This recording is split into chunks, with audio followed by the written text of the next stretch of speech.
are ready. I'm going to open the show here, Casey. Here we go. Okay. Thank you all for stopping, looking, and listening to our divine appointment here today. I'm Sandra, and I'm so excited. I can't sit still on this marble right here, right now, at the, where are we? We're at the Crown Plaza Union Station in Indianapolis, Indiana. And I'm here today on the #1 access station in the nation with the one, the only, Casey McNeal. I'm excited to be here. I am too excited. You know what? All I keep doing is stepping out in faith and taking a chance, and I wind up with wonderful, beautiful people, my inherited family of the whole world. And you're it today, Casey. Well, I'm honored, and I love your halo that you have on today. You know where I found this halo? Where? In our class. Yeah, well, it suits you. It's great for any season. It suits you too. And I hope before the end of the day that you're wearing yours. Well, I try. Be real, be who you are, be all you can be, and this is your time. This episode is for you to share with all of the beautiful people out there. Okay, well, let's talk. Let's talk. The name of the show is Angels Talk, and we're in a soul relationship here. We are. We have been for how many years now? How many years? 4 years, 5 years? Longer 6 than years. that. It's 13 years that I've been traveling around. Yeah. Yeah. And we've been together. We've known each other for 6 years, I think, now. Okay, I'll settle for 6 years. 6 years. 6 years. Through an acquaintance of ours, a very dear business apartment. Cancel that one out. A business contact. That's right. The #1 Seminar company in the nation, National Seminars.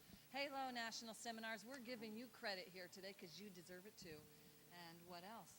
Well, we've worked together for a long time, but moreover, we've had a personal relationship that I think has gone far beyond that. A personal relationship? Like Yeah. what? Don't tell the whole world, Well, Casey. I mean, we've connected on a different level. Yes, you yes. know. Well, you're so good at communicating that, Casey. Why don't you tell everybody about that?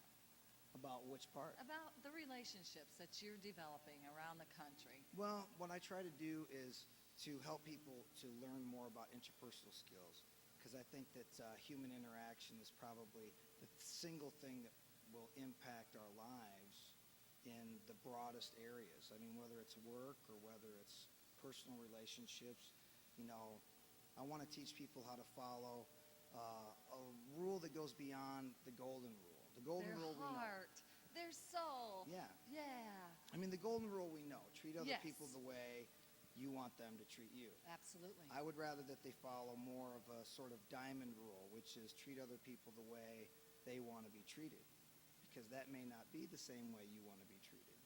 And then in turn, becoming the change that you want to see. Yeah, that's right. Yeah, that's right. You just cranked me up, Casey. Well, we all have differences. Yeah. And by identifying the differences in others, I think it's easier to understand them and interact with them. And I think that people skills are the things that are going to impact your life the most. And if you can connect with people, when people feel comfortable when they're around you, then they begin to see in you the qualities they admire in other people. If people don't feel comfortable when they're around you, they blame you. You know, nobody thinks, gee, I don't like this person. They bug me. Must be me. I do, You know. once in a while. Once in a while I think the human side of me has one individual that's just gnawing me. Yeah, And I have to certainly. look inside myself to see what that is. Yeah, You know. but that's because you're introspective. Oh. And you look at yourself to see, is there anything about yourself that you might want to change? And that's essentially what I try to teach. I'm changing my entire lifestyle. How does that sound, That's Casey? good. We should be in a process of constant change. Yeah, yeah. Well, today I heard you talk about stations. I heard you talk about learning to broadcast from the right station. Right. I mean, that whole dialogue fits in with everything around us. But talk about that. Well, I believe that there's certain radio stations that every human mind tunes into. And the better that we're able to broadcast from those radio stations, the greater our listening audience is going to be. The #1 radio station on the human mind dial as far as human interaction goes, people, is MMFI AM, which is make me feel important. Oh, About that's myself. right. That's right. There's also MMFGAM, which is make me feel good about myself. Make me feel good about myself. Okay. And when we're showing people that we care about them, that they're important to us, that we think that they're important, Yes. and that we can help them feel good about themselves, and we sort of play the catch them doing something right game. We catch we play the game of catch them doing something we like game, and we give them specific praise, measurable praise, and look for qualities in them that we like, and tell them, because I believe you should tell people what you Absolutely. feel, because you never know. It's an uncertain world in this dispensation, and we don't know when we're going to go from this world to the next, when somebody's Yeah. going to pass away and go on. So we have to live today like it's our last day and our a paid vacation. That's right. That's right. Live Yeah. every day. Live every day. And It's like so- Kierkegaard said, life can only be understood backward, but it has to be lived forward. That's me. So, I reflect that. A little bit of everybody, I feel like I'm reflecting a little bit. Anyway, continue. so You just charge me up. those, I think, are the two most important radio stations in human interaction, so that you can create a better bond with people, and in turn understand them better, because people are all different, and a lot of times we see those differences as making them difficult. Like I've often said, I can always tell the kind of time I'm having at a party by the look on my wife's face. Oh, really? Yeah. And I think that it's one of those things where we see other people as maybe being difficult or obstinate or something, when in reality they're just different than we are. They're motivated by different kinds of things. And by understanding those differences, we can arc our style a little bit. We can give them a little bit more of what they want and follow that higher rule, instead of treat other people the way you would want them to treat you. It's treat them the way they want to be treated. Treat it. It makes life worth living. I It agree. really does. It makes it worth living. But also, I think too, on a successful inner level, Casey, I think that in recognizing this greater good in other people brings out that divine, that divine gift that sometimes cannot be expressed in words. Oh, definitely. I think that, I heard a story once about a man that was taking a cab ride with a cab driver, and the cab driver was kind of gruff and unhappy and short. And at the end of the ride, instead of treating that with the same kind of disgruntlement and anger, he thanked them for the ride, and he approached him with kindness and that. And I think that by, as they say, paying it forward, if you turn that person's day around, they may in turn Pass it on. pass that on to someone Yeah. else and turn their Or day touch around. someone else, like Sure. like you are, touching so many. I think I wrote that down. I wrote, where did I write that? I put down, you are committed to touching people's lives. I want to change people's lives. You are doing that. And when I came here today, and the first 30 seconds that came from your mouth, do you remember what you said? It Good came from morning. your mouth into my angel ears. No, What did I say? you said, I am going to hire somebody to broadcast television. I said, Casey, guess what? I'm a living answer to your Yes, prayer. when we were talking, That's about public right. relations and that today. Yeah. The publicist, yeah. Would you mind sharing with others out there? Well, sure. Yeah, we were talking That about goal?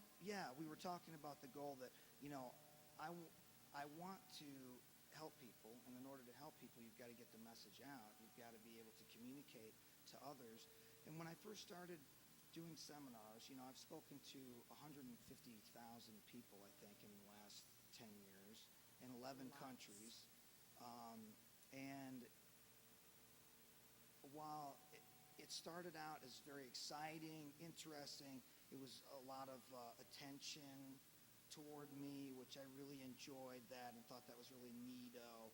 And then slowly but surely, it began to take on a different kind of purpose. As people would come to me at the end of a day, or they would email me, maybe weeks or even months later and say, thank you, what you did that day, I took back to the office or back to my home, and I worked with my teenager, and it changed our lives. The process changed. It And worked. yeah, and Yeah, I know it. this turned around, and I got a promotion, and this happened, that happened. Then it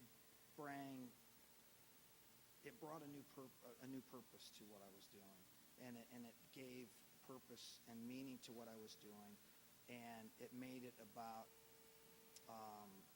consecration and consecrating what I was doing for the purpose of other people and bringing some joy to their lives.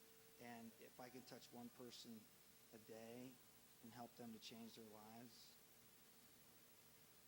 I'm satisfied. If I can reach 50,000 a day, I'd be 50,000 times more satisfied. So I came to you and I was discussing the aspect of, my book release and the audio program that's coming out, and how I wanted to reach as many people as I could with that. And I don't actually receive any royalties from that book. It's just the idea of wanting to help people with that. And so now that's what my life has become about. Let's talk about the book real quick. The title of the book, How to Work with People. How to Work with People, and the audio, and that's coming, or that is out now, Yeah, right? and the audio's coming out in June. And it's one of those things that helps us to learn how to interact better with others, because we have so many office politics issues, low morale issues at work. There's issues at home. There's high rates of life partner separation, spousal separation, situations of disgruntled teenagers, and life is a very difficult place to live right now. And Or it can be. it can be. It can be. But Abraham Lincoln said people are about as happy as they set themselves out to be. And so one of my missions is to help people to learn how to have the proper kind of happy attitude, appropriate kind of attitude in their day, and give them action steps for doing that. Instead of just saying, be happy, that's a good thing. I want people to understand, hey, step one, here's something that'll help. Step Yes. 2, step 3. And I actually give them an action plan for doing that. And then I give them an action plan for understanding the differences in other people so that they can recognize those styles and the different personality styles that people have.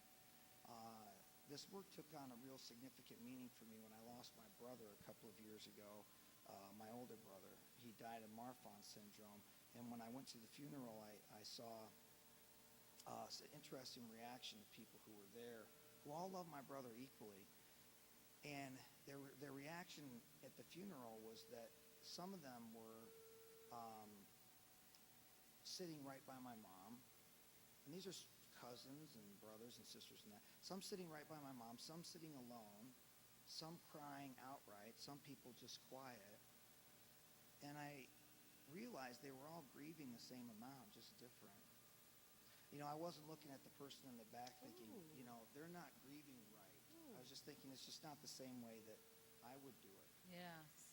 And when in that kind of situation, because it's visceral and more emotional, we accept the differences in others. But the same differences are true in our everyday lives, at work and at home, and that people are just different. But when they exhibit those differences in the workplace, we think, oh, they're a difficult person. When reality is they're just different than we are. So I help people understand those differences so that they can better interact and bring more joy to people's lives and joy to their own lives and get along and be happy. Well, you know that old saying that keep it short and simple? Yeah. Casey, you put the holy kiss on that. You put the holy, that was so well put.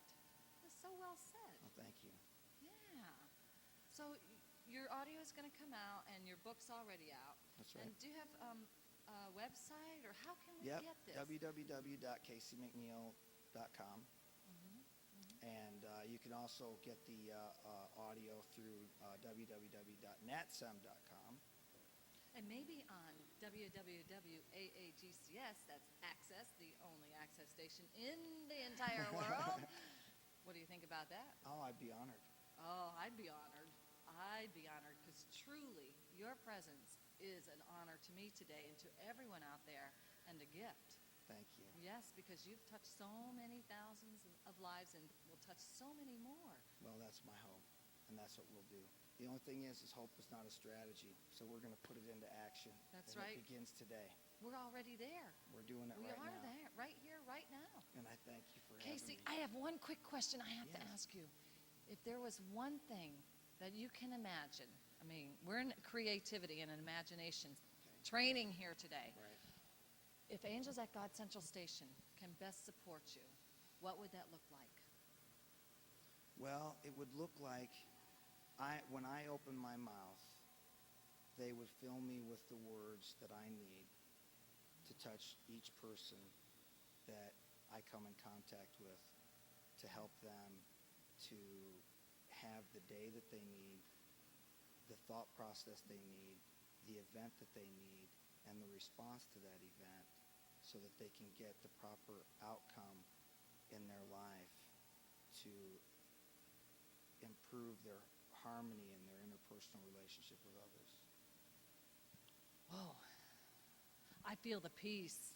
I feel the peace with that one, Casey. And with that, I can say that it sounds like being happy in this glorious now moment. Wow. Wow. Wow. Well, I don't know how long we've talked, but I know one thing. All your work is honorable. And truly accept it here and all around the world. As this message goes, it's going out there for the people all around the world. That's my desire. And you I stepped appreciate into it today. I appreciate you having me. You're welcome. Will you help me on the show now? Yeah. I know you need to go back there. I see you have some of your audience out here from the seminar, and they're waiting patiently. They're part of it, each and every breath of this action here that we take. The ending goes like this again, and isn't this amazing and non-coincidental how this all just fits together? I mean, the colors we're wearing today, the atmosphere, the dialogue, the message. From the time we met, I felt it had purpose. And every time we see each other, it has a different purpose. And every time we meet, you bring something to my life that enhances it. I reflect you, dear Casey McNeal. And now we've got to go. They're waiting for you back there. Oh, that's too bad. Can you believe a half I'd like to hour talk flew all day. by? Half hour flew by. So the ending goes like this. Thank you all again for stopping, looking, and listening to our divine appointment and purpose here today on another episode of Angels Talk. I'm Sandra here with the one, the only, Casey McNeal, and we're here to say divine love and holy kisses. Holy kisses. Thank you. Thanks so much. You're sweet. Thank you. Thank you. I'm just so amazed. God is so good Yeah, it was great. all through our lives, all through time. Thanks so much. I Thank appreciate you. it. Thank you. So was that good? Do you feel? I'm going to check the time. Hold on. I am Access Fort Wayne. I am Access Fort Wayne. I am Access Fort Wayne. I'm Access Fort Wayne. I am Access Fort Wayne. I am Access Fort Wayne. I am Access Fort Wayne. I'm Access Fort Wayne. I am Access Fort Wayne.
and remained there in the hospital from September 85 until December 86 when he died.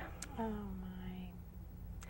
And at the point of death, they figure he was probably about 60 pounds Oh my. and had sort of shriveled up, but he was able to talk and understand, although he really didn't have any energy left, up until about 6 days before his death.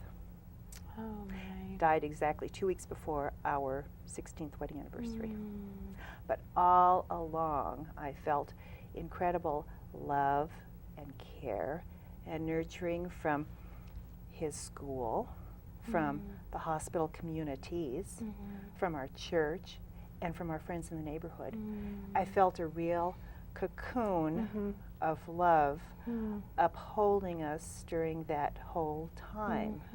And I said to our sons, who were 9 and 12 when he died, and 6 and 9 when he became ill, I said, we have a very dear, we have very dear family friends who are experiencing another sort of a death because the husband and wife were no longer understanding one another and their marriage was dying. I said, your father, when it finally got to the point where we knew he was dying, because we didn't know for a long time, your father is dying, but our family lives. Yes. Wow. But this family is dying, but all of the members are alive. Alive. Boy, I'm glad you brought that out, because that's the hardest. Don't you think? Oh, yes. You know, Yeah. death is really, really hard, but your loved one isn't choosing to leave you. Yeah. But in a family that's dying, Yeah. you know, the relationships, the kids, you know, the mom and dad that are now, Yeah. you know, torn apart. Yeah. I don't think there could be a worse pain in the heart than to have that happen for everybody. Right. So I told our sons how we were experiencing an incredible situation with far more compassion and love than most people would ever understand. It was really powerful. My husband supposedly written up in the medical books in Australia as well as legal journals, because the teachers union in the state of Victoria wanted to have a court case, and so there was a court case against the health department of the state of Victoria, and it was a test case. So, and I mean, there was coverage, national level. I was asked if during the court time from a reporter on 60 Minutes Australia about being interviewed. I said no. Why did you decide not to? Oh, family and just the privacy was incredibly Yes. important. I mean, there was so much exposure. So what was the final decision? What had really caused all of this? Well, they said because of his history of rheumatoid arthritis, his immune system was not a healthy person. And I guess on the box of injections, there was a warning for anyone who suffers from these conditions. There may be a very adverse reaction. Well, there was no verbal or written warning given. So the decision that was handed down was based upon the disclaimer that was never made known. Wow. So my husband loved teaching. He loved his students, and he literally died for them, because in the line of work, he said he wanted to make sure that they didn't have any fear in their hearts, so he had his injection. Didn't think it twice about it. Well, you know, you've been through so much, and you have a heart of joy and a heart of love. I mean, we have giggled a lot here before we started. I wish the cameras had been rolling. We had a lot of fun. And that's just so wonderful, Susan. There isn't the anger and the bitterness, and we only have a couple minutes left here. What has made you still be joyful and not bitter and angry? There are so many blessings that we have. People would ask during my husband's illness, how is it you're still able to, you know, be fine? And I said, my gosh, you know, the boys are fine. I'm sure there can be a part of your life that is just devastating. It's what we choose to focus on. Yes. And I just have so many blessings. That is great. Count your blessings, name them one by one. Oh, It's yeah. something we all need to remember, and it really makes a difference. And would you feel comfortable in praying for those that maybe are really hurting today, that are going through some trials and Sure, tribulations? sure. Okay. Here. Yeah, I like to do that too, Susan. Oh, loving Creator, we thank you for this time of Yes, being able to be together, of sharing, Mm. of opening hearts, and pray that there is that wonderful sense of peace that enters into all, not just one or two, but all, that all may know the Yes. transforming power of love, Yes. your love. In your Son's name we pray. And all God's people say, Amen. Yeah. Thank you, Susan. I think we maybe have 1 minute left or so, yeah. And Susan, it is truly about knowing that he loves you, that we love one another, and your husband loved you to the very end, and you loved him to the very end. and my husband did not heal physically, but he healed spiritually. Yes. Praise God. That's awesome. He did. Yeah. Well, we could talk for hours here because there's a lot more that I'd love to hear, but it means a lot that you've Thank been you on so the much, program, Janina. Susan, and I look forward to getting to know you, working here at the station, and you're a sweetheart, and I love you, and God bless you, honey. And precious ones, I want you to join us next week, and join It's All About Love Live on Tuesday, first Tuesday, 7 to 8 p.m., and precious ones, I love you, and Jesus loves you, and may God bless you and encourage you today. God bless. Bye-bye.